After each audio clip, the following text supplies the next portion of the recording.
est-ce que j'ai proposé au président d'être son vice-président à l'occasion de la rencontre que nous avons eue à Bruxelles? Oui. Je lui ai proposé ça. Mais pourquoi j'ai proposé?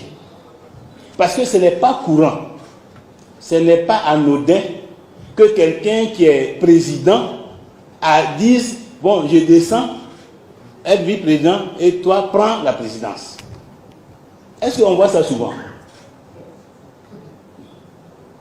Est-ce qu'on voit ça souvent? Les gens qui sont présidents, souvent, ils s'accrochent à leur présidence. Et ils se débattent. Et le président Laurent Gbagbo lui-même s'est accroché. Quand les uns et les autres disaient qu'il avait perdu le pouvoir, et qu'on faisait même la guerre, que les gens mouraient, est-ce qu'il a dit non? Au nom de la vie humaine, je cède le poste de président à Alassane Ouattara? Est-ce qu'il a dit ça? Il s'est accroché. Il a accepté que les gens meurent autour de lui. Que tous ses partisans fuient le pays. Que toutes leurs maisons soient détruites.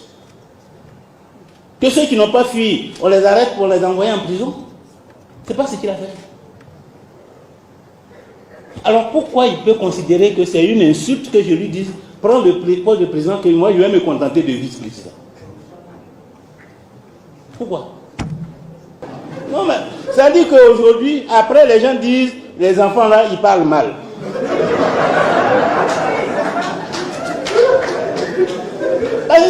C'est ça le problème en Afrique.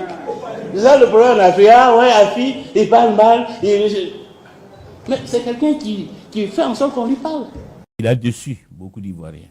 Parce que ce que les Ivoiriens attendaient de lui, c'était véritablement des gestes de réconciliation. Et ça permet même de douter de la sincérité de la rencontre qu'il a pu avoir avec le chef de l'État, le président Alassane Ouattara. Nous allons y venir. Lorsqu'on voit un peu les actes qui ont été posés depuis l'aéroport jusqu'à cette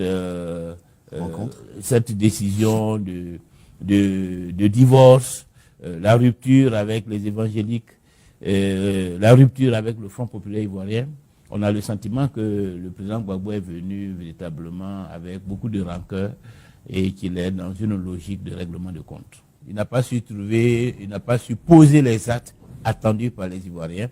Il n'a pas su poser les actes attendus par les militants du Front populaire ivoirien. Et on ne sait pas où il va. Je veux penser que je ne faisais plus partie de son schéma politique, mais parce que j'avais atteint un niveau qu'il considérait comme un niveau concurrent. Et qu'il le considérait comme une menace je dirais, à son leadership, au fait qu'il veut être le seul qui brille au sein de notre grande famille politique, et que toutes les autres têtes doivent être coupées.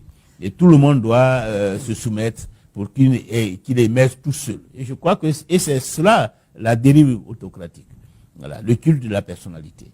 Et je crois que c'est tout cela qui fonde véritablement l'inimitié qu'il entretient à l'heure actuelle avec moi. Lorsqu'on perd le pouvoir, c'est parce qu'on n'a pas été à la hauteur du défi qui était posé.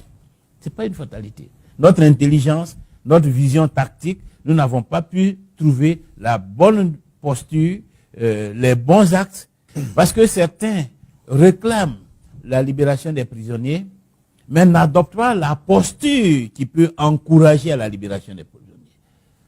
Il faut être cohérent.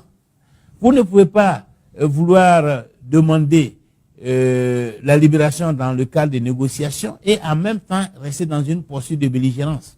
S'il n'y a pas de cohérence, celui qui est en face de vous est obligé d'avoir une autre attitude. Donc il faut que nous soyons cohérents. Voilà. Si nous voulons de la paix, que nous nous inscrivons totalement dans une logique de paix.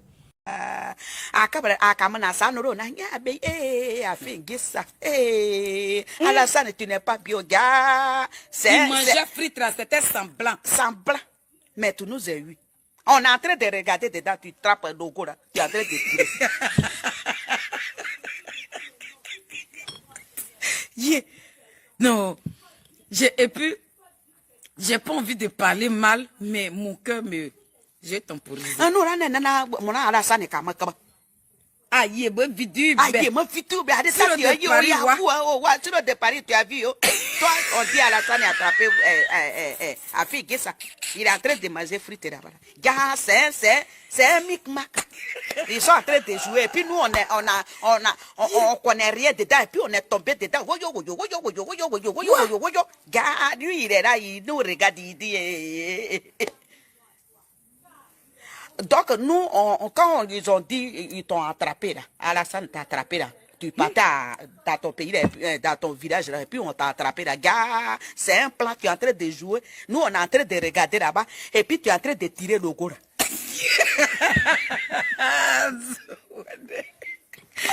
Ouais, on peut faire ça. Adama. À la frontière du Ghana, alors qu'il essayait de s'enfuir du pays. Il avait porté une robe noire avec un soutien rose. Il essayait de s'enfuir. Je vous ai dit que l'amateurisme politique et le dilettantisme politique ne sont plus à l'ordre du jour. Chers amis, l'heure de la distraction est terminée. La Côte d'Ivoire de 2002, la Côte d'Ivoire d'avant l'an 2000 n'est plus la même que celle d'aujourd'hui.